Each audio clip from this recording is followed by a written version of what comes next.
Antes de comenzar con nuestro estudio del día de hoy, inclinemos nuestras cabezas en oración.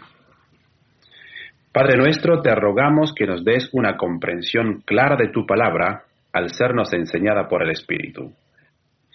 Te agradecemos por esta porción tan preciosa de la Escritura y te rogamos que sin lugar a dudas sea abierta para que nosotros, los que conocemos y amamos al Señor Jesucristo, podamos regocijarnos en lo que nos pertenece y que aquellos que tal vez nunca han invitado a Cristo a entrar en sus vidas puedan ver la belleza de su salvación antes de que acabe este día y vengan a un conocimiento salvador de Él. Bendice el tiempo que pasaremos en este estudio y que el nombre de Cristo sea exaltado. Te lo pedimos en su nombre. Amén. Hoy hemos llegado al capítulo 2 de Efesios.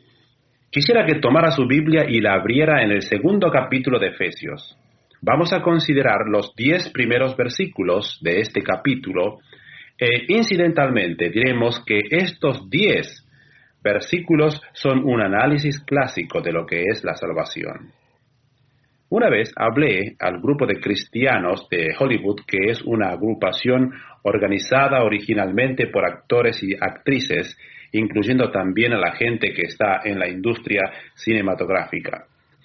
Recuerdo que prediqué sobre Efesios capítulo 2, y al concluir mi mensaje dije que si alguno deseaba recibir a Jesucristo como su Salvador personal y quería venir delante para hablar conmigo al finalizar la reunión, me sentiría feliz de hablar con él. 2 personas se quedaron. Una era una actriz joven que había venido originalmente de Francia, y la otra persona con la cual tuve el privilegio de hablar era un hombre joven que provenía de la India. Había sido educado en la religión musulmana, en un país musulmán, en una familia musulmana. Al venir adelante me dijo: yo también quisiera recibir a Jesucristo en mi corazón. Era un muchacho muy digno y atractivo. Yo contesté: bueno, eso es realmente fantástico, porque como usted sabe, los maometanos no vienen corriendo a Jesucristo tan fácilmente. De modo que lo conduje a un pequeño cuarto que se encontraba a un lado y comencé a explicarle lo que significaba conocer a Cristo y cómo podía recibir al Señor en su propia vida. Él hizo una pequeña oración, pidiendo al Señor que viniera a su vida, y entonces se puso de pie, estrechó mi mano y me dijo: ¿no es maravilloso? Ahora tengo 2 dioses, Jesús y Mahoma. Yo le contesté: esa no es la forma en que son las cosas, porque él no comprendía en qué consistía el cristianismo.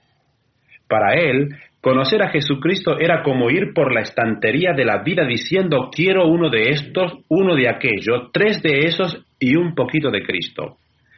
Era algo así como escoger y comprar, y tuve que explicarle que esa no es la forma en que se recibe al Señor Jesucristo y con él la salvación. ¿Qué es un cristiano? Muchas personas a las que se les haga esa pregunta dirán: bueno, es alguien que vive en América y ama a su madre, no le da puntapiés a los perros y va a la iglesia todos los días. Usted sabe, un individuo básicamente moral. Usted debería analizar cuidadosamente lo que significa ser realmente un cristiano, lo que quiere decir ser salvado cuando se usa ese término bíblico. ¿Cuál es la diferencia entre lo verdadero y lo falso? Siempre recordaré la historia que oí hace algunos años acerca de un actor que fue a una fiesta de gran categoría y los concurrentes le pidieron que recitara cualquier cosa que él quisiera para entretenimiento de los que allí estaban. El actor en realidad no sabía qué escoger, así que preguntó a la concurrencia si tenían alguna preferencia en especial. Sucedió que sentado atrás de todo había un predicador ya anciano. Yo no sé cómo había llegado allí, ciertamente no pertenecía a ese ambiente y probablemente arruinó la fiesta. La cuestión es que dijo: me gustaría oír el Salmo 23. sintiendo que podría introducir un poquito de la verdad de Dios en esa ocasión. Por supuesto, el actor conocía el Salmo 23, en razón de ser tan familiar, pero en realidad no quería recitarlo, de modo que le dijo al viejo predicador: lo recitaré si usted también lo recita cuando yo termine, pensando que de esa manera lograría hacerlo cambiar de idea. Pero el predicador no se echó atrás y le contestó: muy bien, lo haré. El actor comenzó y recitó el Salmo 23 a la perfección, con una entonación bellísima y con una interpretación magnífica que dejó a la audiencia sin habla. Después de unos segundos de silencio, el público estalló en una ovación. Entonces, el actor dijo: ahora es su turno. El viejo predicador se levantó y comenzó a recitar. Su voz era desapacible y cada tanto se quebraba. Su recitación dejaba bastante que desear. Cuando finalizó, no hubo ningún aplauso, pero tampoco había en la habitación nadie que tuviera los ojos secos. El actor, sintiendo la emoción del momento, se levantó y dijo: damas y caballeros, yo llegué hasta vuestros ojos y oídos, pero él llegó hasta vuestro corazón. Y agregó: la diferencia consiste en que yo conozco el Salmo, pero él conoce al pastor. ¿Ve usted? Esa es la diferencia entre ser un cristiano y no serlo.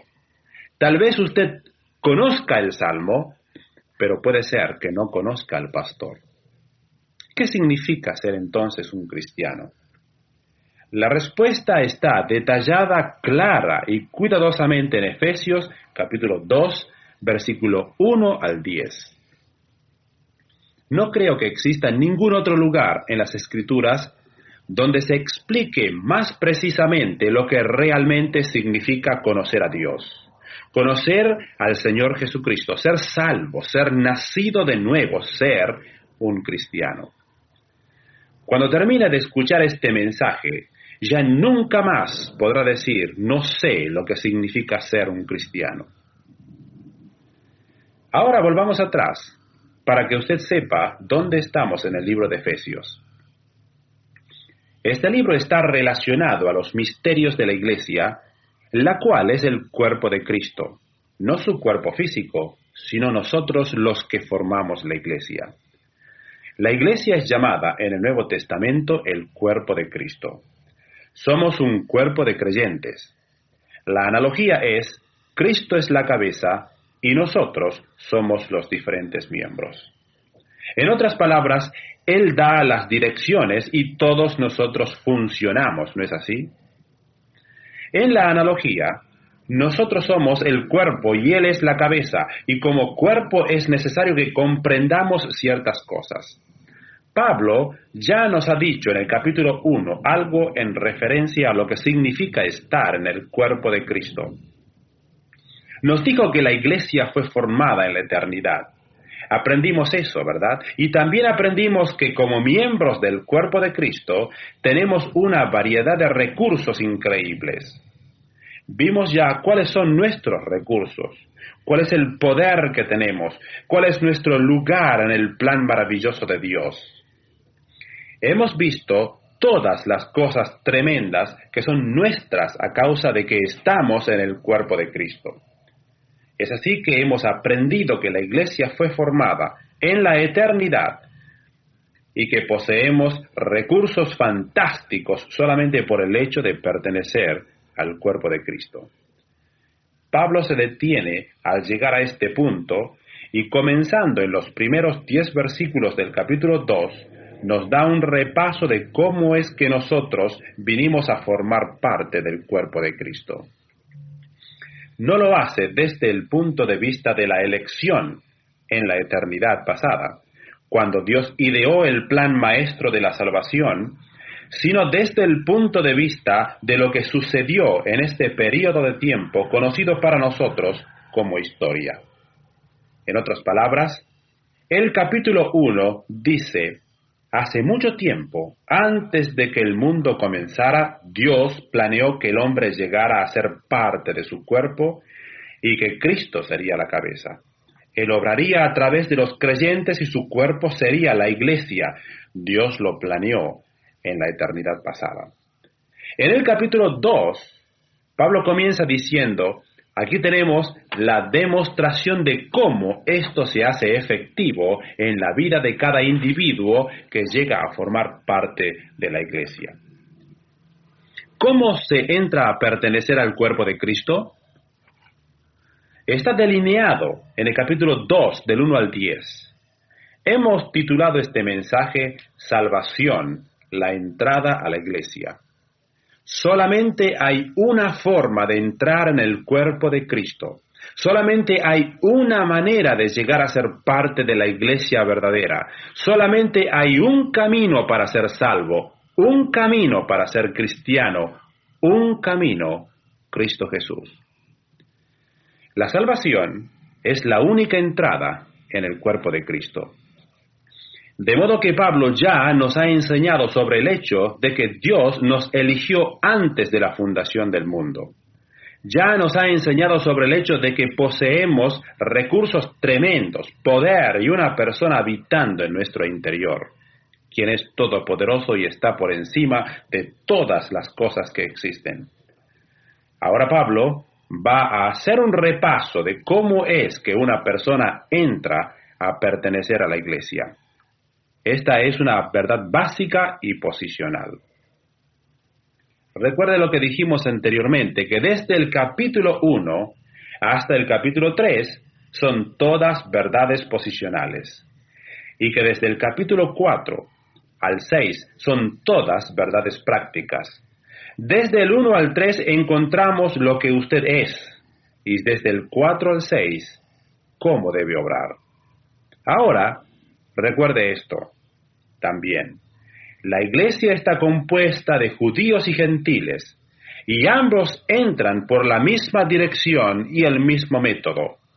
Eso era una nueva revelación en lo que concernía al judío del Nuevo Testamento, porque él siempre sintió que la seguridad de Abraham era suya, como también lo eran la circuncisión y la nacionalidad que lo colocaron en el favor de Dios, y que los paganos debían ser mantenidos afuera. Pero aquí están los judíos y los gentiles juntos en la iglesia por medio del mismo método, la salvación. En nuestro estudio de hoy, quisiera mostrarle los 6 aspectos de la salvación que encontramos aquí. Va a ser un repaso de algunas cosas fantásticas. Aquí vienen en una sucesión rápida, pero al llegar a ellas, las iremos estudiando con más detenimiento. La salvación tiene 6 aspectos. La salvación del pecado, primero. En segundo lugar, la salvación por amor. En tercer lugar, la salvación para vida. En cuarto lugar, la salvación con un propósito. En quinto lugar, la salvación a través de la fe. Y en sexto lugar, la salvación para buenas obras. En primer lugar, entonces, tenemos la salvación del pecado. No existe tal cosa como un hombre salvado que no se ha vuelto del pecado. Usted se maravillaría de saber la cantidad de personas con las cuales tengo la oportunidad de dialogar que hablan de su propia salvación sin aún haberse vuelto del pecado. Esa salvación no es legítima. La salvación es del pecado. No significa que usted dejará de pecar. Significa que el patrón de su vida se torna de la pecaminosidad a la santidad. Ciertamente, todavía hay pecado floreciendo en él, pero el patrón es diferente. Debe serlo. Si alguno está en Cristo, nueva criatura es. Las cosas viejas pasaron. He aquí, todas son hechas nuevas. 2 Corintios 5, 17. Muy bien. Ahora vemos esto. La salvación es del pecado. Lo encontramos en los versículos 1, 2 y 3. Y aquí tenemos una porción de las Escrituras que es fantástica. Note el versículo 1. Y Él os dio vida a vosotros cuando estabais muertos en vuestros delitos y pecados. Pablo les escribe a los creyentes en Éfeso y a todos los otros creyentes que habían recibido la carta y les dice, vosotros estabais, ¿qué? Estabais muertos. Vosotros estabais muertos en vuestros delitos y pecados. El hombre natural, el hombre que nace en este mundo como cualquier otro, viene al mundo muerto. No estoy hablando de muerte física, por supuesto que no. Estoy hablando de muerte espiritual. Está separado de la vida de Dios. El problema del hombre no consiste en que está fuera de armonía con el medio que lo rodea. El problema del hombre no consiste en que está fuera de armonía con sus congéneres. El problema del hombre consiste en que está separado de la vida de Dios. Su hombre interior está muerto. En el capítulo 4, versículo 18 nos dice, teniendo el entendimiento entenebrecido, ajenos a la vida de Dios. El hombre está muerto, su cuerpo está vivo, sí, con toda seguridad. Su cuerpo está realmente vivo. Es tan sensible al mundo físico que su cuerpo lo lleva a meterse en problemas monstruosos. En el día de hoy, vivimos en una sociedad que glorifica el cuerpo. Tenemos personas en nuestra sociedad que están completamente cautivas de sus cuerpos, comenzando con los impulsos del cuerpo, la satisfacción de esos impulsos, hasta la satisfacción que lleva al exhibicionismo, donde se expone el cuerpo a la vista de todo el mundo y abarcando todo lo que hay entre medio. Vivimos en los sexy 70s. Estamos tan preocupados con el cuerpo que eso es lo más importante desde un extremo de la sociedad al otro. Damos la primera prioridad al cuerpo en cada detalle. Cómo se lo viste, cómo se lo arregla, lo que usted hace con él, a quién atrae, sus impulsos, sus deseos, sus codicias, el cuerpo, el cuerpo, el cuerpo. Esa es la manera en que el mundo entero opera. Este cuerpo es sensitivo y Pablo dice que el hombre interior está muerto. Como resultado de eso, los impulsos del cuerpo son los que activan al hombre, no los impulsos del espíritu, porque el hombre interior está muerto y no hay respuesta a ellos. Ahora bien, el hombre está destituido de la vida de Dios, no puede responder a Dios. Puedo darle una ilustración muy simple de esto. He estado muchas veces en funerales y he visto a personas que hacen un gran despliegue de afección por el cuerpo de la persona muerta. Eso ha sucedido muchas veces y todavía nadie ha conseguido levantar a ninguno de la tumba. No puede ser hecho. No hace mucho tiempo fui a una casa donde había muerto un bebé. Y presencié cómo la madre trataba de revivir a esa pequeña criatura que había estado muerta por tal vez solo media hora. Era una vida preciosa, un cuerpo tan pequeñito y todavía tibio. No existe estímulo más fuerte, mi amigo, en las relaciones humanas que el amor que una madre tiene para su bebé. Pero esa madre no pudo revivir a su criatura, porque la muerte no puede responder. Esa es la muerte física, ¿no es así? Representa una completa incapacidad para responder. No importa cuál sea el estímulo, usted no puede responder. Pablo dice, esa es la forma en que el hombre nacido de mujer llega a este mundo. Su cuerpo no está muerto, pero su espíritu sí lo está. Dios lo punza con cosas y él no reacciona. Usted puede ir a una casa mortuoria y pinchar a un cadáver con un alfiler y no va a pasar nada, porque no puede reaccionar a los estímulos físicos, no más de lo que el hombre natural puede reaccionar a los estímulos divinos, porque su hombre interior está muerto. Está separado de la vida de Dios, es insensible, no siente los impulsos, se sienta en la iglesia y piensa, ¿cómo puede esta gente tolerar todo esto? Lee la Biblia y dice, este libro me resulta demasiado misterioso, no comprendo nada de él. Cuando se levanta un cristiano y dice, estoy gozándome en la salvación y es algo maravilloso. Mi Dios me ha convencido del pecado de mi materialismo y me ha librado de todas estas cosas que me esclavizaban. Entonces el inconverso dice, este hombre ha renunciado a todo lo que es importante. Eso es porque el hombre natural es insensible. Su hombre interior está muerto y todos sus impulsos vienen del cuerpo. Jesús juntó estas dos clases de muerte. Juntó la muerte física y la muerte espiritual. Y escuche lo que dijo en Mateo capítulo 8. Allí algunos que querían ser sus discípulos se llegaron a él y uno de ellos les dijo, Señor, permíteme que vaya primero y entierre a mi padre. ¿Quiere saber un secreto? Su padre todavía no había muerto. Pero él sabía que una vez que su padre muriera, podría tomar su parte en la herencia. Señor, quiero quedarme por aquí y enterrar a mi padre. ¿Sabe lo que le contestó el Señor Jesús? Sígueme, deja que los muertos entierren a sus muertos. ¿Qué quería decir con esto?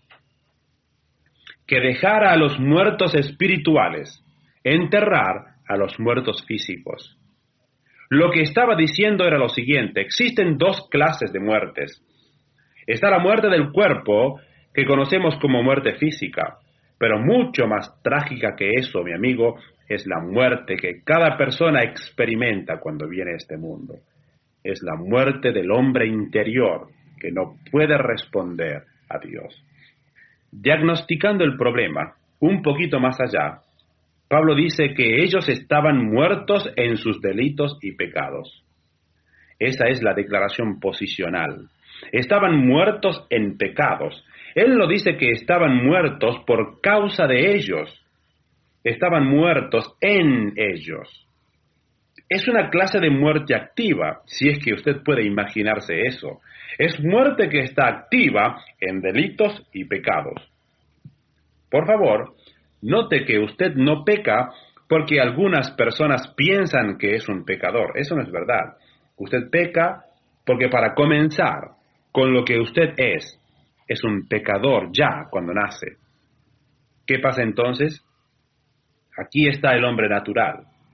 Llega a este mundo con su cuerpo interior muerto. No puede sentir los impulsos de Dios. No puede recibir ni percibir lo que Dios está tratando de comunicarle. No puede responder a Dios en el mundo. Y para hacerlo aún peor, su muerte no es una muerte inactiva. Es una muerte activa, agresiva, pecaminosa, que lo enrieda de una manera instantánea. Note ahora estas dos palabras, porque le van a dar una gran definición de lo que es el pecado. Las tomaremos en el orden opuesto.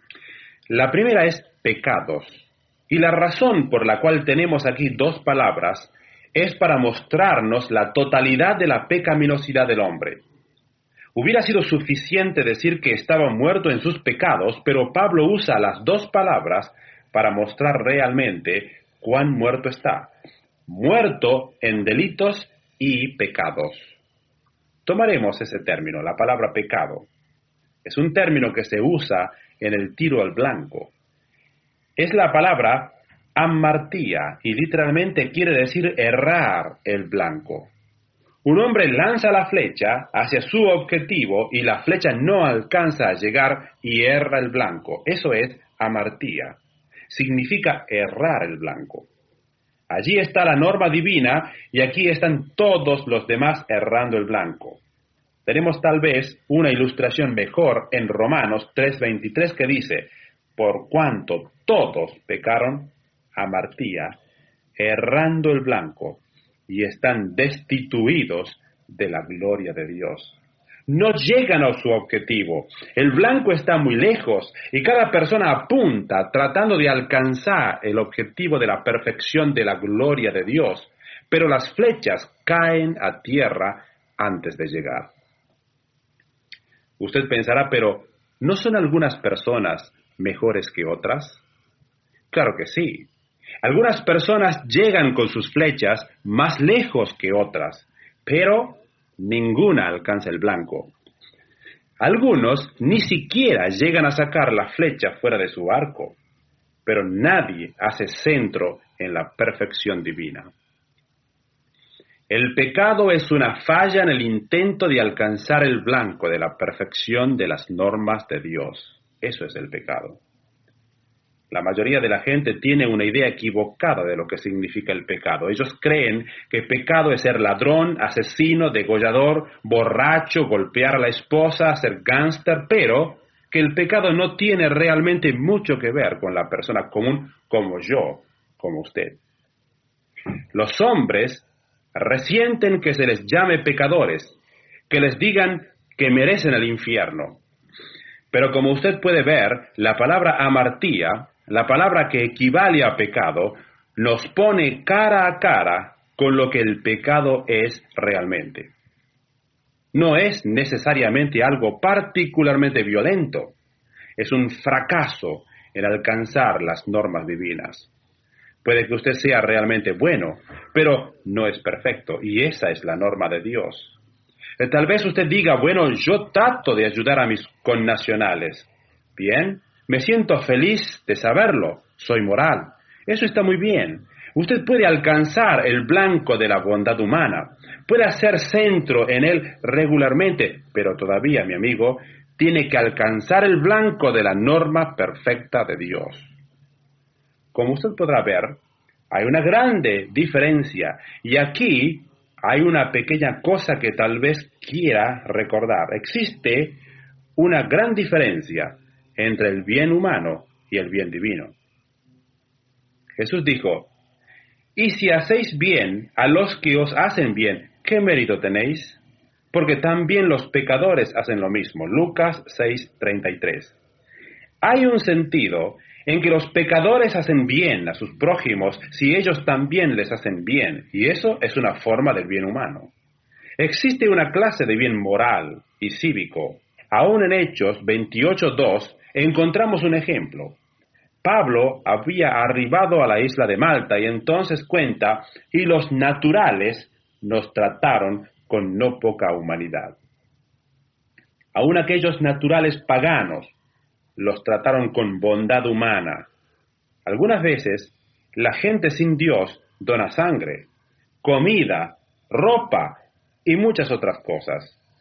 Pero el bien cívico, la bondad humana, el bien moral, no pueden ni siquiera comenzar a compararse con la bondad divina, el bien espiritual. Cuando usted principia a hablar de eso, nadie califica.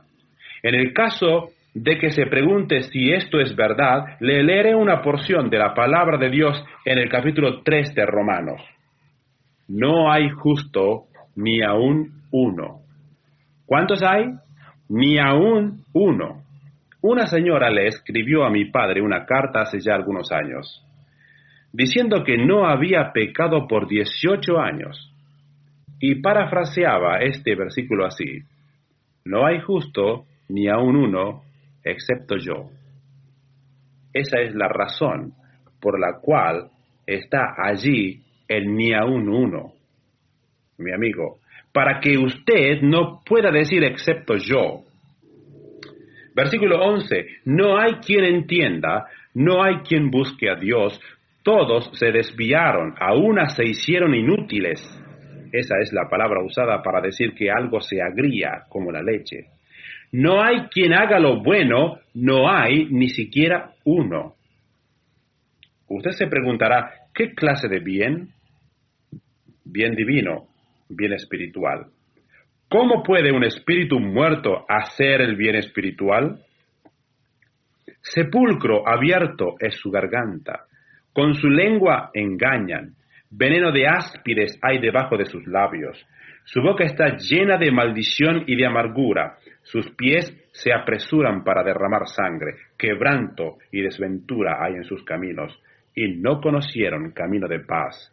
No hay temor de Dios delante de sus ojos. Allí lo tiene usted. El hombre está totalmente incapacitado en lo que se refiere a hacer el bien divino, el bien espiritual. Lo mejor que puedes llevar a cabo es un poquito de bien humanitario en un nivel humano. Y como ya lo hemos dicho, algunos son mejores que otros. Supongamos que un día voy hasta el Océano Pacífico en compañía de Bob Beamon. Bob Beamon, como ustedes saben, tiene el récord mundial en salto en largo. Ha saltado 29 pies y 2 pulgadas, es decir, 8 metros y 89 centímetros. Ese es un salto bastante largo, ¿no le parece? Ahora bien, en uno de mis mejores días, a este punto de mi carrera, probablemente podría saltar de 7 a 8 pies o de 2 a 3 metros aproximadamente. Digamos que hubo un día en que Bob y yo decidimos saltar a través del océano. No hay duda en mi mente que él podría saltar más lejos que yo. Desafortunadamente, y de acuerdo a las probabilidades, como consecuencia, él también se mojaría, y seguro mucho más que yo. Como usted puede ver, el punto es que nadie puede saltar a través del Océano Pacífico. Y ese es el punto con la gloria de Dios. Ciertamente algunos son moralmente mejores que los otros, pero eso no cuenta porque usted no puede llegar a donde Dios quiere que llegue. No puede hacerlo. Se quedará corto todas las veces. La norma de Dios es la perfección. Entonces Pablo usa otra palabra aquí, y es el término delitos. Delitos es una palabra interesante. Paráptoma significa caer, un resbalón o una caída. De allí ha venido a significar una gran cantidad de cosas como viajar en el camino errado, yendo en el sentido contrario al camino de Dios. Es lo que quiere decir. ¿No lo dice la Biblia acaso? Hay camino que parece derecho al hombre, pero su fin es camino de muerte. Proverbios 16:25. Hay mucha gente que comete delitos. Dios dice, ese es mi camino. Ellos dicen, lo siento, pero me voy a hacer lo que yo quiera. Y prosiguen en su camino. Eso es paráptoma. Eso es delito. Escuche, mi amigo, nosotros no solamente no llegamos al blanco, lo que es casi igual a un hecho negativo, sino que positivamente vamos en la dirección equivocada. ¿No es así? No solamente probamos de alcanzar el blanco y le erramos, sino que abandonamos el intento y seguimos nuestro propio camino. De modo que allí tiene los dos lados de la moneda, el negativo de errar al blanco divino y el positivo de ir exactamente en la dirección opuesta a la de Dios. Es así que la persona que no es salva está sin vida, muerta en sus delitos y pecados. Su espíritu es insensible a Dios, no puede sentir los impulsos divinos, no comprende a Dios, no comprende la verdad divina. Si ese es el caso, y el espíritu es insensible, la única cosa que queda entonces y que puede sentir algo es la carne, y eso es exactamente lo que sucede. Versículo 2 de Efesios 2, en los cuales anduvisteis en otro tiempo, siguiendo la corriente de este mundo, conforme al príncipe de la potestad del aire, el espíritu que ahora opera en los hijos de desobediencia, entre los cuales también todos nosotros vivimos en otro tiempo. ¿En qué? En los deseos de nuestra carne, haciendo la voluntad de la carne y de los pensamientos. Detengámonos allí. Como usted ve, si el hombre no puede sentir ningún impulso divino en su interior, entonces se volverá una víctima de cualquier cosa que haya en él que sea sensitiva, ¿verdad? Y lo que permanece sensitivo es la carne, desde el momento que su espíritu es insensible. Y estoy hablando del aspecto divino. Es así que, al ser su cuerpo totalmente sensitivo, viene a ser una víctima de los deseos carnales. En estos dos versículos se describe detalladamente la clase de vida que es víctima de los deseos carnales. Miremoslo paso por paso. En primer lugar, en los cuales anduvisteis en otro tiempo siguiendo la corriente de este mundo. La primera cosa acerca de un individuo que no es salvo es que hace cualquier cosa que el mundo haga. Transita por la misma senda por la que transita el sistema mundano. Está muerto a la vida de Dios. Su espíritu es insensible a las cosas divinas y es así que sus deseos carnales son alertados y excitados en referencia al mundo, y acepta cualquier cosa que el mundo promueva. Se entrega a los pecados que están de moda, ¿sabía eso? Está justo donde están los pecados más novedosos. Vive de acuerdo a las normas del mundo y a los valores mundanales. Se siente completamente como en su casa al conducirse en una armonía total con el espíritu de la época, pero señala a aquellas personas que están apartadas para la vida de Dios. Esa clase de espíritu que se derrama sobre el mundo, llenándolo casi todo, existe. Hay una ideología, una actitud, una influencia que penetra el mundo y los hombres son victimizados por ella. La persona no salva camina. El caminar es siempre una figura de la conducta, ¿no es así? Camina y camina exactamente dentro de las pisadas que el mundo le dicta. Cualquier cosa que sea que el sistema está haciendo, cualquiera que sea el espíritu de la época, cualquiera que sean los pecados que estén al tope de la lista, él está completamente envuelto en ellos. Usted no puede ir al bar local o a la casa local de prostitución y decir: ahora cada uno de ustedes comiencen a actuar en la forma que debieran hacerlo desde hoy. Ya lo están haciendo. No tienen capacidad para hacer ninguna otra cosa mejor. Y todos los pensamientos, las palabras, los hechos de un inconverso son un círculo de pecados. Dibuje un círculo y cada una de las cosas que hacen está en ese círculo. En ningún momento de ninguna época de la historia de la vida de una persona no salva ha hecho algo fuera de ese círculo. Está siempre dentro del círculo de pecado. La libertad cristiana significa salir del círculo. Trágicamente, de vez en cuando nosotros, los cristianos, volvemos a entrar en el círculo. Pero para el inconverso, para el no creyente, cualquiera que sea lo que está de actualidad, lo hace. Usted tal vez se pregunte, ¿qué es lo que ofrece el mundo?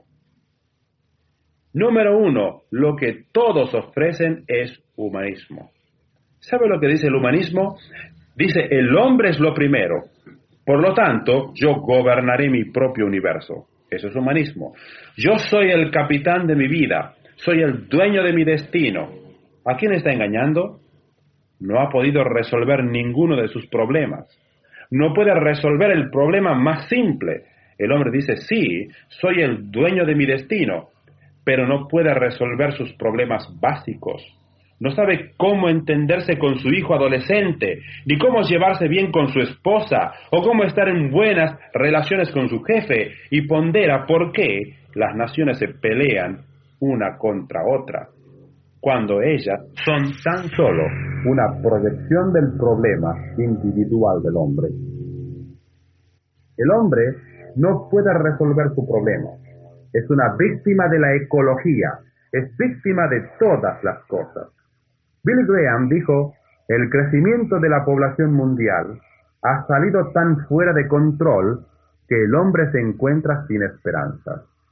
En efecto, Billy Graham dijo que en alguna parte del mundo hay una mujer teniendo un bebé cada cuarto de segundo.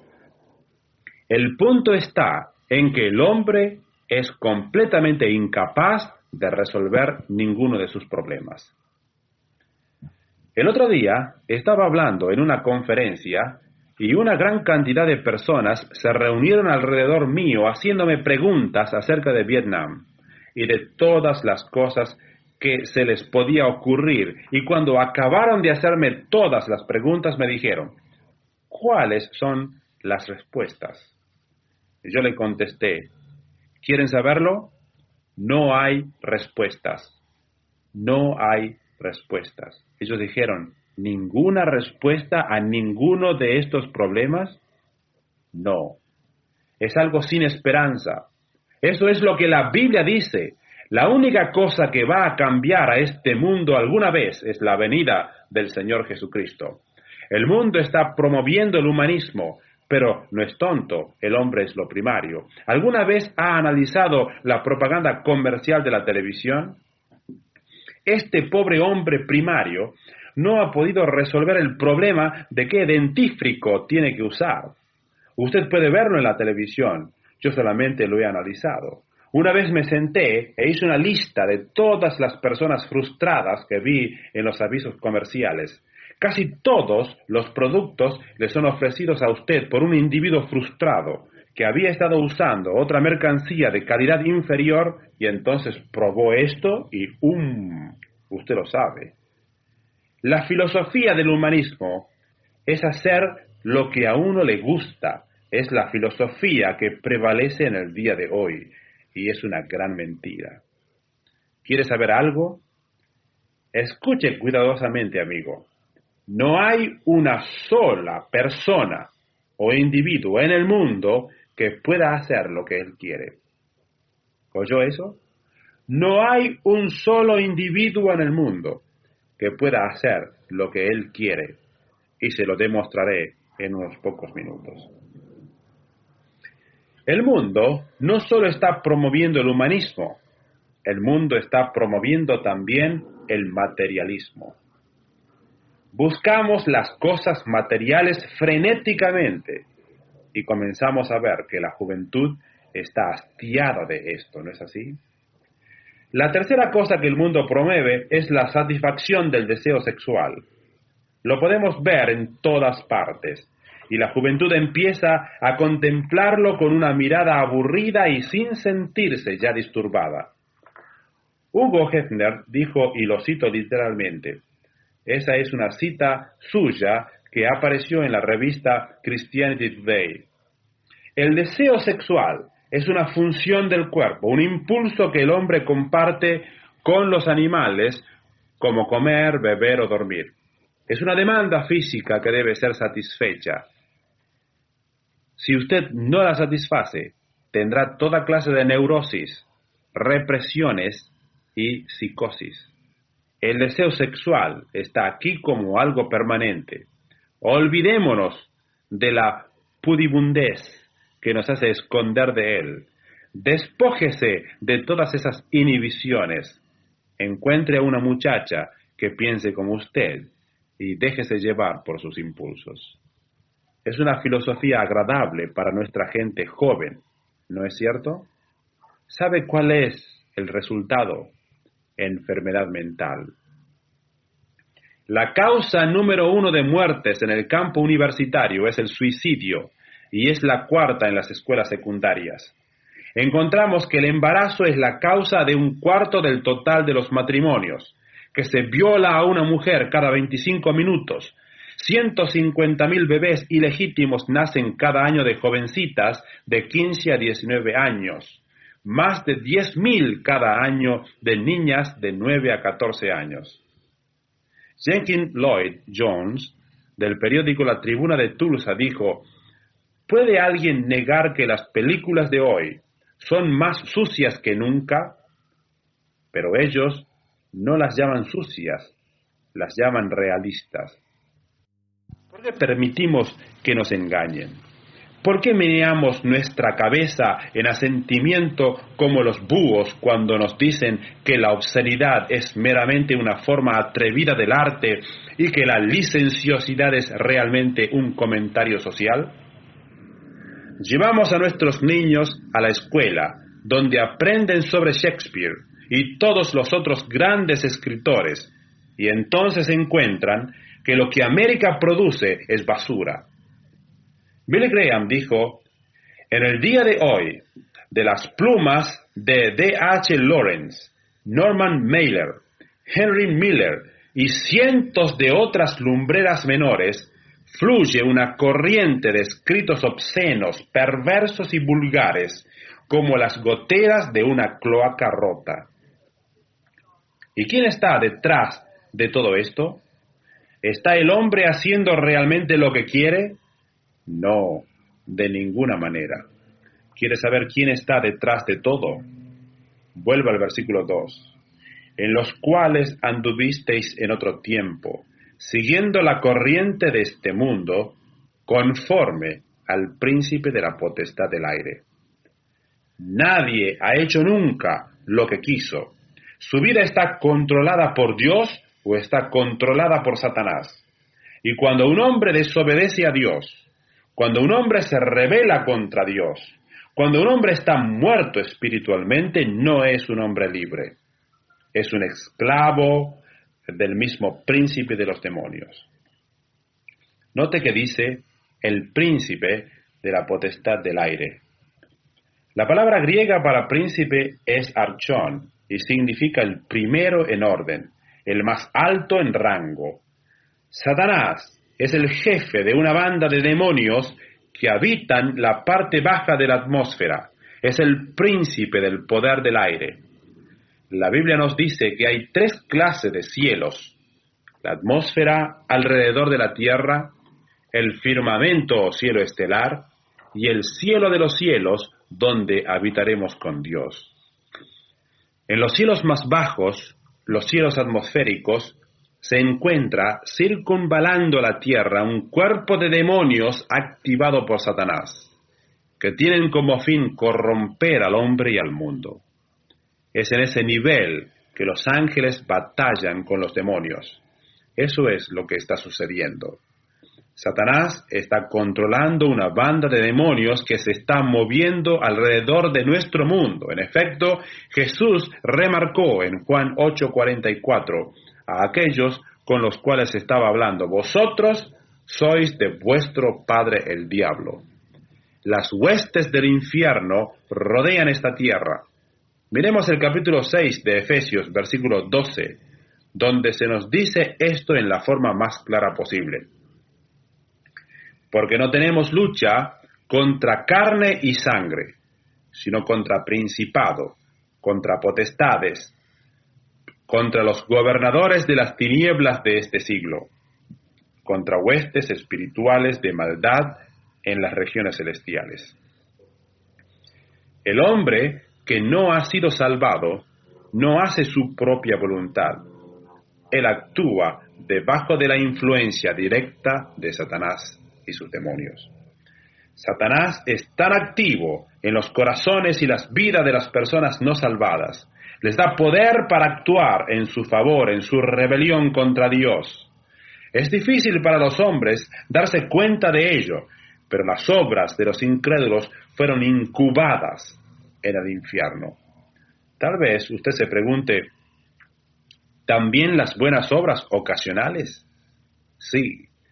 También esas buenas obras ocasionales fueron promovidas por Satanás para apaciguar la conciencia, de modo que el hombre piense que está realmente en la posición correcta.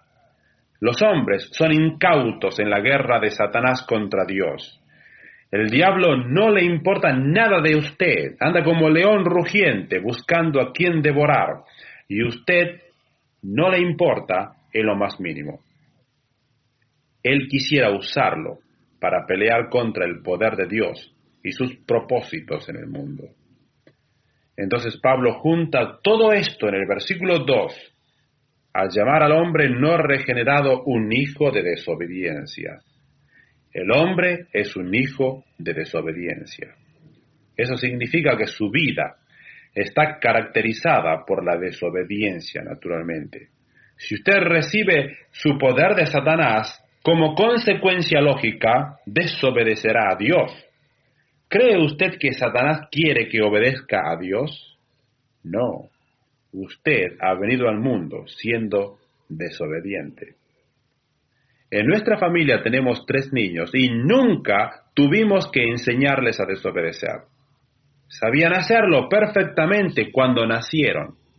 Pero les diré que tenemos un trabajo terrible para enseñarles a obedecer. Comienza con el niño. Dios dice, obedeced a vuestros padres en el Señor. ¿Qué dice Satanás? Desobedecedles. Dios dice, maridos, amad a vuestras esposas. Satanás dice, engañadlas. Sed infieles, no le améis. Dios dice, esposas, obedeced a vuestros maridos. Satanás dice, no os sometaos a ellas. Dios dice, sujetaos a las autoridades. Satanás dice, rebelaos contra ellas. Por cada cosa que Dios dice, Satanás dice exactamente lo opuesto. Mi amigo, nadie jamás hizo su propia voluntad. O usted está al lado de Dios o está del lado de Satanás. Note lo que dice el versículo 3, entre los cuales también todos nosotros vivimos en otro tiempo en los deseos de nuestra carne. Pablo se está refiriendo al pasado. Este es el pecado que caracterizó a estas personas antes de que llegaran a ser salvas. Aquí hay una pequeña nota que quisiera mostrarle. En el versículo 2 él dice, en los cuales anduvisteis en otro tiempo. Allí se está refiriendo a los gentiles porque les escribe a ellos. Pero en el versículo 3 dice, entre los cuales nosotros también vivimos en otro tiempo. De modo que quiere incluir a ambos, gentiles y judíos, en la misma situación. Vosotros y nosotros. Nosotros tenemos el mismo problema. Tanto el paganismo como la inmoralidad de los gentiles, como la hipócrita justificación propia de los judíos, entraban en la categoría de los deseos de la carne. Y el hombre que no ha sido salvado realiza que es un esclavo de sus deseos carnales. Su espíritu no puede recibir los impulsos divinos, dejándose a merced de los deseos de su carne y de su mente. Tal vez usted se pregunte, ¿a qué se refieren los deseos de la carne? Bien, en primer lugar, quisiera mostrarle algo. Aquí dice que no solamente habían tenido esos deseos, sino que también habían hecho la voluntad de la carne y de los pensamientos. Los incrédulos no solamente tienen estos deseos, sino que los llevan a cabo. Obtienen satisfacción de sus deseos, al menos en el grado en que pueden ser satisfechos. El hombre impío tiene una furia loca por satisfacer sus deseos, cualquiera que ellos sean. La palabra griego para deseo aquí es epithumeo, y significa el deseo irracional por una cosa prohibida. Es un deseo que está más allá del punto de raciocinio. Es un deseo absolutamente increíble por la cosa vedada. Usted se preguntará, bien, ¿qué quiere decir el deseo de la carne? ¿Es algo así como inmoralidad sexual? Es mucho más que eso, mucho más. Si retrocede hasta el último capítulo del libro de Gálatas, podrá ver lo que significa Gálatas, capítulo 5, versículo 19. Aquí están las obras de la carne delineadas de una manera muy simple. Dice así, y manifiestas son las obras de la carne, que son adulterio. Eso se refiere a personas casadas que tienen relaciones sexuales fuera del matrimonio. Fornicación, que es cualquier clase de inmoralidad sexual. Inmundicia, que significa impureza y que se usa a menudo para hablar de alguien que tiene una mente sucia e impura. Lascivia, que significa no restringirse, abandonarse a las orgías y esa clase de cosas. Todo eso se relaciona a la parte sexual, es la parte del deseo de la carne. Entonces, en el versículo 20 prosigue con idolatría, la adoración de dioses falsos, hechicerías, es una palabra interesante, farmakeia, uso de drogas, de la cual obtenemos nuestra palabra farmacia.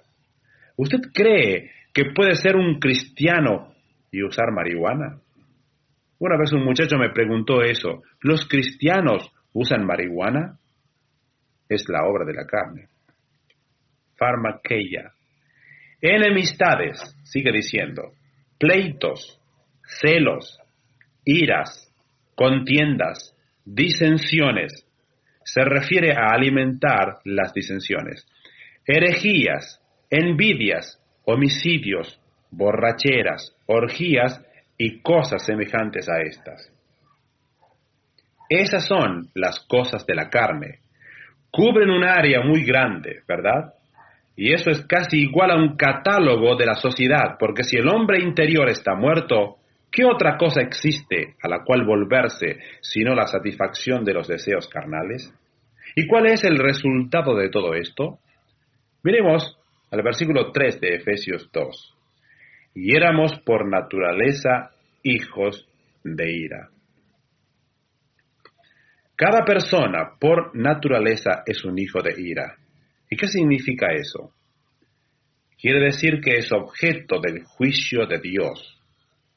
Tome un hombre que está muerto en sus delitos y pecados, que está caminando según la corriente de este mundo, conforme al príncipe de la potestad del aire, el espíritu que ahora opera en los hijos de desobediencia. Guiado por los deseos de la carne y los deseos del pensamiento, póngalo todo junto y habrá encontrado un buen blanco para las armas del juicio divino. Porque la ira de Dios se revela desde el cielo contra toda impiedad e injusticia de los hombres, Romanos 1:18. Ese es el principio que está obrando en el universo. La ira de Dios está dirigida contra el pecado y es trágico mirar a las personas que no son salvas, porque podemos ver que están a merced de la ira de Dios. Como puede ver entonces, la salvación es la liberación de esa clase de pecados. ¿Se da cuenta ahora de la totalidad de la depravación del hombre? Pero la salvación lo quita de esa situación y cambia todo. Es salvación del pecado. En segundo lugar, la salvación, preste atención a esto, es por amor. Se necesita una cierta clase de amor para penetrar en ese desastre, ¿verdad? Vemos eso en el versículo 4. Pero las primeras palabras del versículo dice así, pero Dios. Hay un ligero cambio allí, y ese es el cambio que usted había estado esperando, ¿verdad? Si usted se reconoce a sí mismo en esos 3 primeros versículos, los que presentan un cuadro bastante negro, yo estaba allí y también estaba usted, ¿no es así? Algunos de los que me escuchan todavía están allí, pero llegamos al versículo 4 y encontramos que dice, pero Dios. ¿Pero Dios qué? Pero Dios que es rico en misericordia, por su gran amor con que nos amó. Detengámonos allí. ¿Pero Dios qué? Dios nos amó. Ese es el comienzo. Nos da un pequeño rayo de esperanza.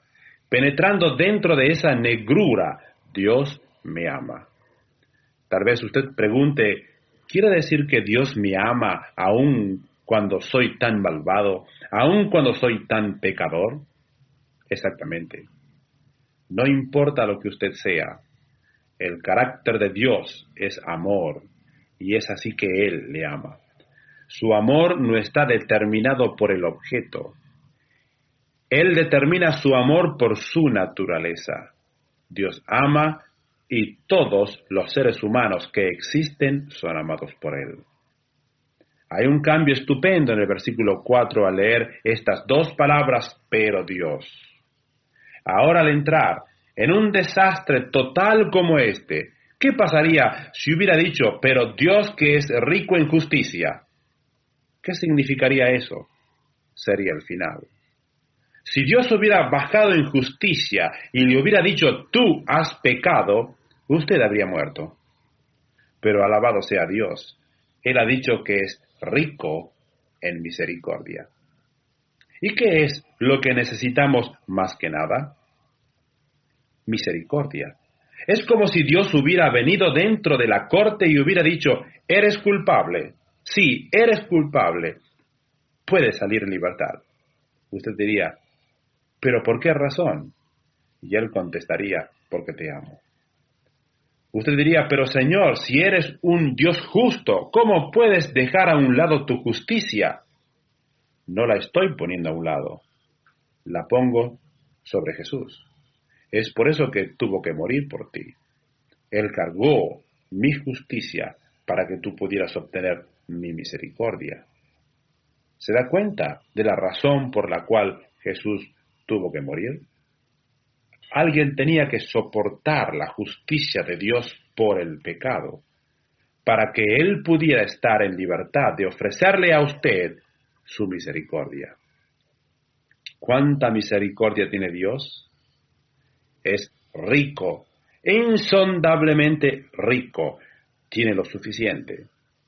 Se pregunta, ¿qué es la misericordia? Bien, misericordia es no darnos aquello que merecemos. Misericordia es retener el castigo al que nos hemos hecho acreedores. Gracia es justamente lo opuesto. Gracia es darnos lo que no merecemos. La misericordia retiene el juicio, la gracia da el perdón. La misericordia dice, mereces el castigo, pero no voy a dártelo. La gracia dice, pero te voy a dar esto en cambio. Retendré el juicio y te daré salvación. Esto es misericordia, esto es gracia. La misericordia retiene la ira divina y la gracia da paso a su perdón. La misericordia tiene piedad de nosotros, la gracia nos perdona. ¿Y qué es lo que incita a la misericordia? ¿Qué cosa impulsa esa clase de misericordia? Muy sencillamente, el amor. Recuerdo que nuestro hijito mayor era pequeño. Los niños siempre encuentran la manera de conseguir lo que quieren de uno. Y él había descubierto una que era muy efectiva conmigo, porque básicamente soy un poco blando en lo que se refiere a los niños. Pero él había hecho algo realmente malo y le dije, ahora voy a castigarte, ven para aquí. Y en casa tenemos una palmeta que usamos en ciertos casos. Es una manera de enseñarles. La usamos con suavidad algunas veces. Pero de todas maneras le dije, ven aquí, voy a castigarte. Sus pequeños labios comenzaron a temblar y su barbilla se curvó hacia arriba en cierto modo. Él siempre ha hecho la misma cosa. Se estiró para poner sus manos en mi rostro y me dijo, papá, te quiero. Mi primera reacción iba a ser, cállate la boca, no confundas el asunto, pero él decía, papá, te quiero. Y yo le contestaba, ya sé que me amas. Y él proseguía, pero papá, te quiero mucho, tanto, así. ¿Sabe entonces lo que le pasa a su justicia? Se evapora. Usted abre sus brazos para tomarlo y le da un gran beso. Luego le dice, tratarás de corregirte, ¿no es cierto? Eso es amor. Amor honesto, genuino, profundo, que genera misericordia. Dios nunca podría haber sido tan misericordioso con usted y conmigo como lo es en realidad, si no nos hubiera amado verdaderamente, ¿no es así? No podemos describir su amor. Pablo solamente lo llama gran amor. No existen palabras para describirlo. Usted contempla la figura de Jesús muriendo en la cruz, y esa es la mejor manera en que se mide su amor. Si se pudiera parar delante de Dios un día y decirle, Señor, me gustaría conocer cuánto me amas en realidad, ¿podrías definirlo para mí? Él lo definiría de esta manera y diría, ¿ves esa colina rocosa en las afueras de Jerusalén? ¿Ves esas 3 cruces? ¿Ves la del medio? Ese es mi hijo. Así es como te amo. Él envió a su Hijo para tomar el castigo que le correspondía a usted. Éramos pecadores sin Dios, ingratos, sin valor, inmerecedores, enemigos, destituidos, degradados, apartados de Dios, y sin embargo, Él nos amó. Aquí hay una verdad muy profunda y quisiera que la comprendiera. ¿Sabe que el pecado no es un crimen contra la ley cercanamente tan grande como lo es contra el amor? ¿Sabía eso? Cuando usted peca contra Dios, es un crimen contra sus leyes. Pero mucho más que eso, es un crimen contra su amor, su inmenso amor. Permítame ilustrárselo. Supongamos que estoy manejando mi automóvil por la calle y atropello a un niño porque no paré al ver el semáforo en rojo. Se me impone una cierta multa por pasar la luz roja sin parar y otra por homicidio sin premeditación. Luego, tan pronto como me es posible, pago todo lo que debo pagar. Saldo toda mi obligación con el gobierno y las autoridades. No debo nada. La ley no puede reclamarme nada. Pero es una historia completamente diferente cuando me encuentro con la madre de ese niño. Una cosa es pagar mi multa a la ley, y es otra muy distinta conseguir que mi relación con la madre del niño a quien maté sea una relación de comprensión y amistad. Como usted puede ver, es muy diferente cuando se trata de una relación personal.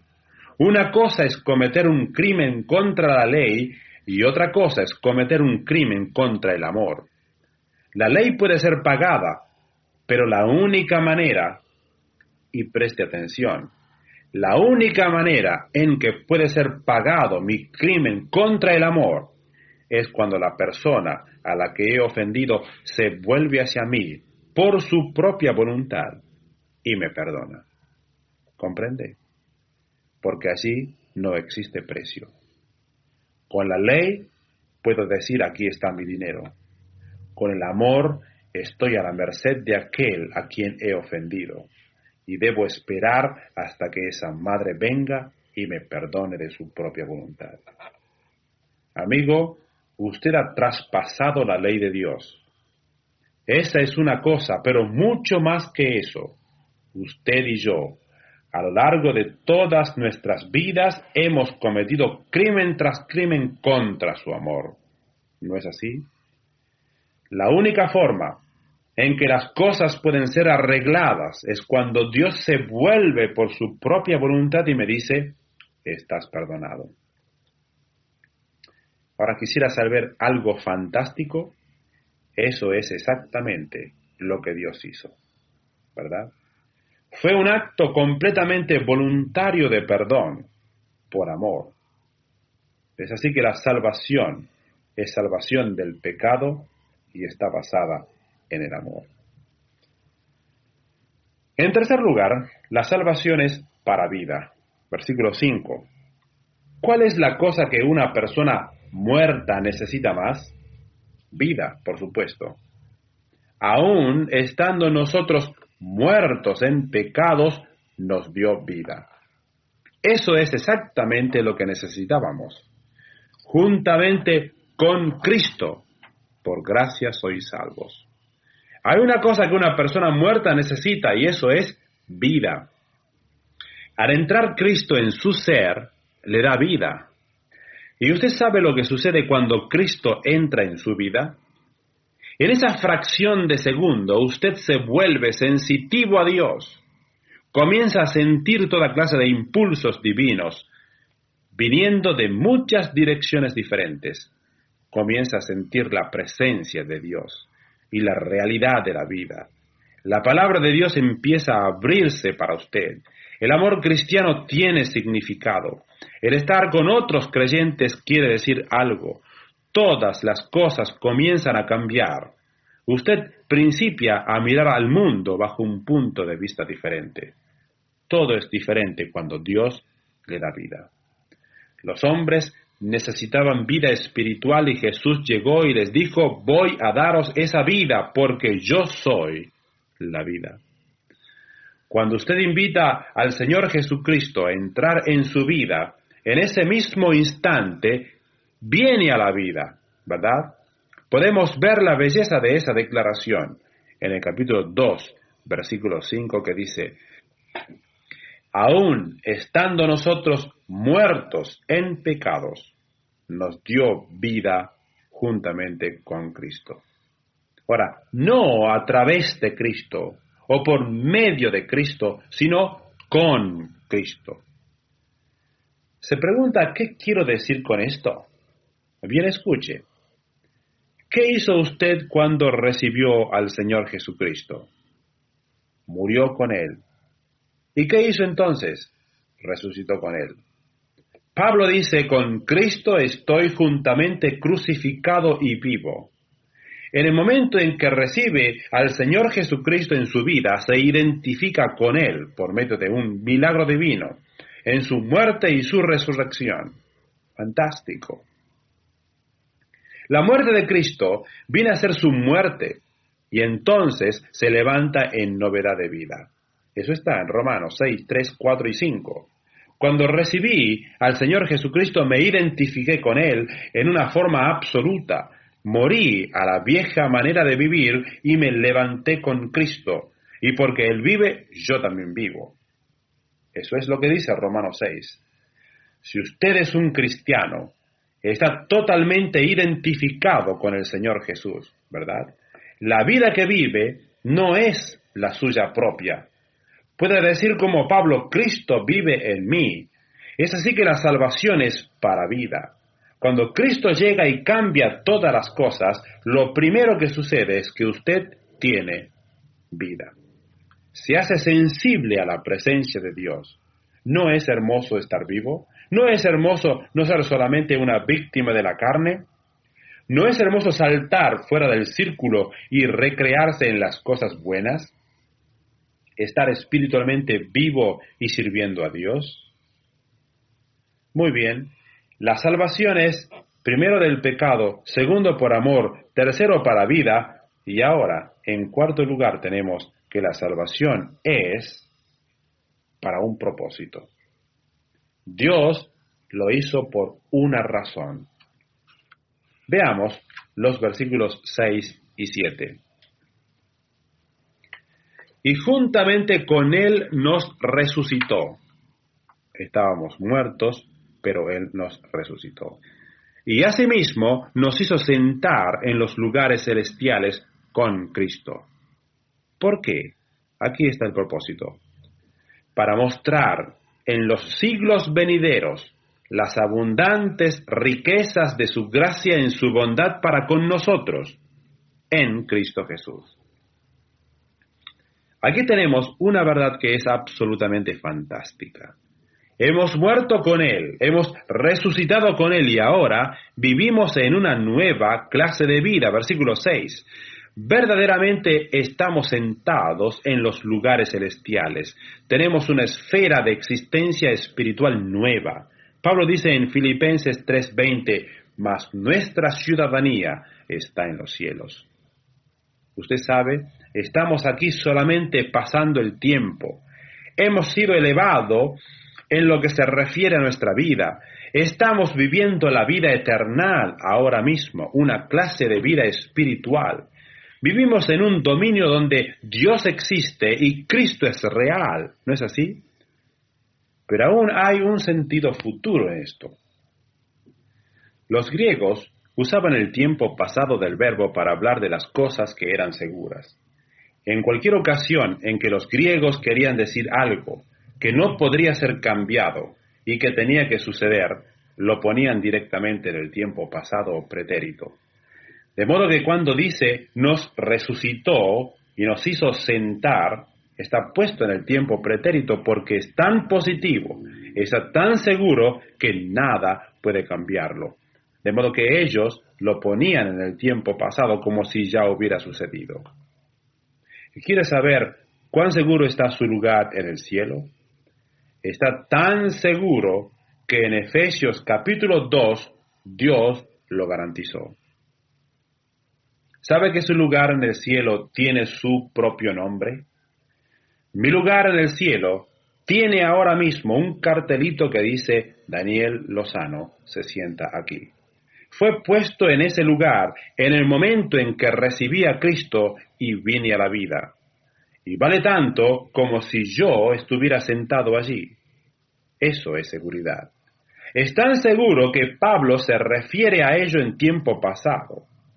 Tal vez usted se está preguntando la razón por la cual Dios nos quiere salvar por su gracia, por su amor y su misericordia, y entonces elevarnos a la gloria. ¿Sabe por qué? Porque quiere ponernos en su vitrina de trofeos. Usted dice, ¿qué significa eso? Versículo 7. Para mostrar en los siglos venideros las abundantes riquezas de su gracia en su bondad para con nosotros en Cristo Jesús. ¿A quiénes nos va a mostrar? Se lo diré, a los ángeles. ¿Sabe quiénes serán el trofeo de gracia desplegado delante de todas las huestes angélicas por toda la eternidad? Nosotros. Nosotros somos la manifestación de la gracia divina. La gloria, la gracia, la bondad y la misericordia de Dios nunca podrán ser vistas en una manera más grandiosa que lo que pueden ser vistas en las vidas de aquellos a los que Él ha redimido. ¿Somos nosotros los trofeos más grandes de su gracia? Así es. Lea nuevamente los versículos 1, 2 y 3 y verá si no lo somos. ¿No estábamos nosotros en el fondo? ¿No nos cambió por su amor, su gracia y su misericordia? ¿No somos entonces la expresión más grande de su gracia y todo lo que Él quiere hacer es reunirnos y colocarnos en el cielo como un trofeo eternal y permitir que los ángeles se maravillen y lo alaben por lo que Él hizo en nuestro favor? Tal vez usted se pregunte, ¿por qué quiere hacer eso? Porque con esto recibe gloria. ¿Sabe que cada cosa que existe para su gloria? Que nosotros existimos para su gloria y que llegará el momento cuando iremos al cielo y seremos exhibidos para mostrar a las huestes de los cielos por la eternidad que Dios merece la gloria por causa de lo que ha hecho por nosotros? En Apocalipsis, capítulo 7, versículo 9 dice, Después de esto miré, y he aquí una gran multitud, la cual nadie podía contar, de todas las naciones, y tribus, y lenguas, que estaban delante del trono y en la presencia del Cordero, vestidos con ropas blancas y con palmas en las manos. Y clamaban a gran voz diciendo, La salvación pertenece a nuestro Dios, que está sentado en el trono, y al Cordero. Hay una grande cantidad de creyentes allí arriba, ¿verdad? Estos particularmente eran los que habían sido salvados de la tribulación.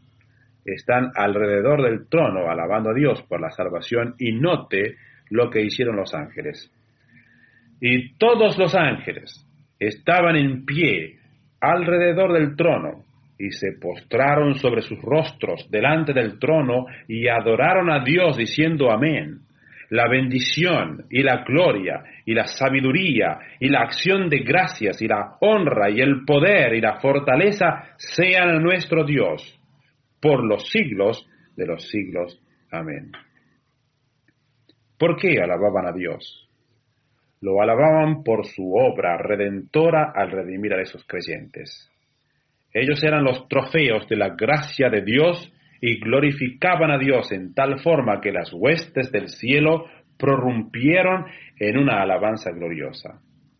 Dios quiere exhibirlo a usted también. ¿No es fantástico? Eso le dirá desde dónde vinimos y hasta lo que vamos a hacer. Pensar que alguna vez yo iba a ser digno, que usted alguna vez iba a ser digno de ser exhibido delante de los ángeles como un despliegue de las glorias de Dios. ¡Qué pensamiento fantástico! Que en los siglos venideros mostrará las abundantes riquezas de su gracia en su bondad para con nosotros en Cristo Jesús. Él nos va a desplegar como los trofeos de su bondad. De modo que, ¿qué es la salvación? La salvación es del pecado, es por amor, es para vida, es con un propósito y entonces, en quinto lugar, es por fe. Versículo 8 y 9. Porque por gracia sois salvos por medio de la fe, y esto no de vosotros, pues es don de Dios. ¿Qué es lo que no es nuestro? La fe. Tal vez usted nunca pensó en eso. Tal vez creyó que la fe era lo que usted debía poner. ¿No es así? Aún eso le fue dado por Dios. Él le dio amor, misericordia, gracia y entonces, para responder a eso, le dio también la fe. Ni aun la fe provino de usted. Puede imaginarse que si dijera que somos salvados por gracia, por medio de la fe, entonces cada uno diría, ¿ve? He tenido suficiente sentido común para poner mi fe en Dios. No, aun eso es un don de Dios, no por obras, para que nadie se gloríe, ¿correcto? No podemos gloriarnos por haber tenido el buen sentido de depositar nuestra fe en Dios, porque no es ninguna otra cosa sino un don. Él le dio la fe como le dio todo lo demás. ¿No es realmente fantástico? Permítame darle una ilustración. Un niñito viene a este mundo, y yo no sé si esto es médicamente correcto, pero el doctor le da una palmada al bebé. Eso es lo que veo siempre. Y él comienza a llorar y a respirar y respirar por sí mismo. Usted pensará, ¡qué bebé inteligente! Sabe que si quiere vivir tendrá que respirar.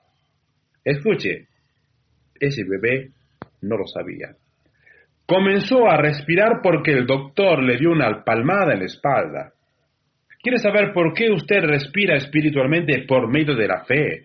Porque Dios le dio la palmada de su gracia divina y su fe no es nada más que la respuesta a la gran gracia de Dios que golpeó en su vida. Su fe, aunque activada por su propia voluntad y respiración, es solamente una respuesta a la gran gracia de Dios que lo ha llevado a respirar para comenzar. Usted fue nacido de lo alto. Esto se repite muchas veces en la palabra de Dios. Es un regalo divino. No puede ser ganado. Usted no puede ganarlo. Un bebé no puede formarse a sí mismo. Tiene que provenir de otra fuente. Dios lo trae a usted a la existencia, Dios le da la palmada y todo lo que usted tiene que hacer es comenzar a respirar. Entonces en el versículo 10 hallamos un concepto hermoso. Dice, la salvación es para buenas obras. Es salvación del pecado, es salvación por amor, es salvación para vida, es salvación con un propósito, es salvación por medio de la fe y finalmente es salvación para buenas obras. Usted no es salvado por buenas obras. Confirmación, bautismo, membresía de la iglesia, concurrencia a la iglesia, comunión, por tratar de cumplir con los 10 mandamientos, vivir de acuerdo al sermón de monte, hacer donaciones a organizaciones de caridad, ser un buen vecino o vivir una vida moral y respetable. Todo eso, aunque bueno, no tiene valor, no puede llevarlo a Dios, no lo hacen alcanzar el blanco. El infierno, lamentablemente, estará lleno de gente que encajaba en todas esas categorías. Pero eso no quiere decir que Dios no quiere que usted haga buenas obras. Porque el versículo 10 dice que no es salvado por buenas obras, sino para buenas obras. porque somos hechura suya, creados en Cristo Jesús para buenas obras, las cuales Dios preparó de antemano para que anduviésemos en ellas. Usted fue hecho para producir buenas obras. ¿Sabe que usted es hechura de Dios? En griego, la palabra hechura significa obra maestra. Es una obra de arte. Tiene que ver con una obra distinguida, una obra maestra. Somos la obra maestra de Dios, creados para hacer buenas obras. Siempre recuerdo la historia de aquel muchacho que realmente era un mal muchacho en la escuela dominical y un día, encontrándose en la clase, comenzó a decir cosas indebidas hasta el punto que el maestro estaba llegando ya al cabo de su paciencia. La lección trataba de Dios y la creación y todo lo referente a ese asunto, y entonces el maestro preguntó: «Bien, ¿quién lo hizo a ustedes?». Y el muchachito, dándose vuelta en su asiento, contestó: «Dios nos hizo». El maestro respondió: «Bueno, contigo no hizo un buen trabajo que digamos». Y el niñito, mirándole directamente a los ojos, dijo: «Eso es porque él no ha terminado todavía». Usted, como creyente, es una obra maestra de Dios, ha sido creado en una nueva vida y es modelado diariamente a la imagen de Jesucristo, hasta el día en que vaya a estar con Él y sea igual a Él. ¿Qué fue lo que Dios nos ordenó? Que anduviésemos en ellas. Él dijo: «Sois salvados para buenas obras, ahora hacedlas». En eso consiste la salvación, amigo. Es hermoso, ¿verdad? Usted es la obra maestra de Dios, salvado por gracia, para andar en las buenas obras que Él ha equipado a usted para hacer. Y algún día usted será exhibido por toda la eternidad como un trofeo de la gracia de Dios, y Él obtendrá la gloria por lo que ha hecho. En eso consiste la salvación. Y ese es el único camino por el cual podrá usted entrar en el cuerpo de Cristo. Pero debe comenzar esa respiración cuando Dios lo alcance con su gracia. Confío que al terminar este mensaje, Dios haya hablado a su corazón y que usted le responda con una fe sencilla y confiada. Que así sea. Nuestro Padre, ahora te damos gracias por enseñarnos nuevamente acerca de nuestra salvación. Señor, cuántas cosas gloriosas hemos aprendido en esta lección. Padre, quisiéramos pedirte que si tu gracia está alcanzando a alguien en este momento, él pueda responder, que pueda haber un cambio tremendo, que pueda experimentar en esta misma hora todas aquellas cosas que tú has preparado para él. En el nombre de Cristo Jesús. Amén.